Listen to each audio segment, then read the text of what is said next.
Now, why do I bring all this up? Because I have a question for you, and it's something to consider.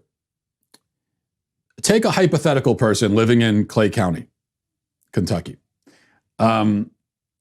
Apparently, perhaps the worst place in the country to live, Clay County, Kentucky. And let's say a white child, living in a trailer park in Clay County. Father committed suicide years ago. Mother's addicted to painkillers.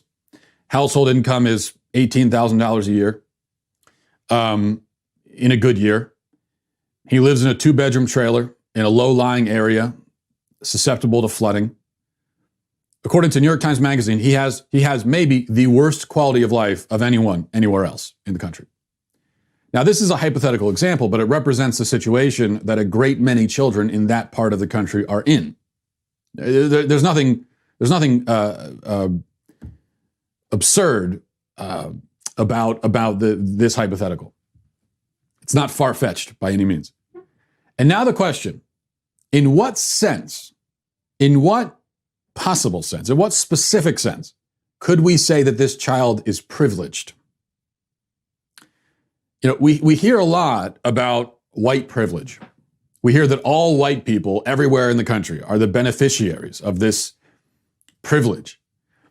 And yet when we look at the reality, okay, when we look into, to borrow a phrase from the left, when we look at the lived experiences of so many white people in the country, this privilege doesn't seem to amount to very much at all. So again, where does the privilege come in for this child? When does he get to cash it in? In what particular moment of his life can we say, oh, that happened because of white privilege? I mean, what we define as poverty today, there's a Latin American scholar, a scholar of Latin America, he's not Latin American himself, was saying that what we define as poverty here is the upper middle class in Mexico. Most American families in poverty as defined by the statisticians in Washington. And that's the thing I try to bring out. Regardless of what we think of when we think of poverty, what it really means is whatever those statisticians say it means. And that includes the great majority of people who are in poverty in the United States by that definition. They have microwave ovens.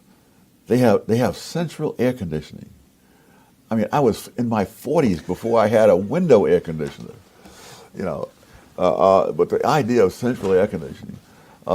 Most own one motor vehicle or more, and 14% own 2 or more motor vehicles. It is simply not poverty, not by any historical understanding whatsoever. Yeah, no. In the old days, particularly thinking about the Lower East Side when the Jews lived there, that the people were squeezed together in these tiny places. Today, the average American in poverty has more space per person than the average European. Not the average poor European, the average European, period. And so all those things by which we've spoken of poverty in the past, those things have long since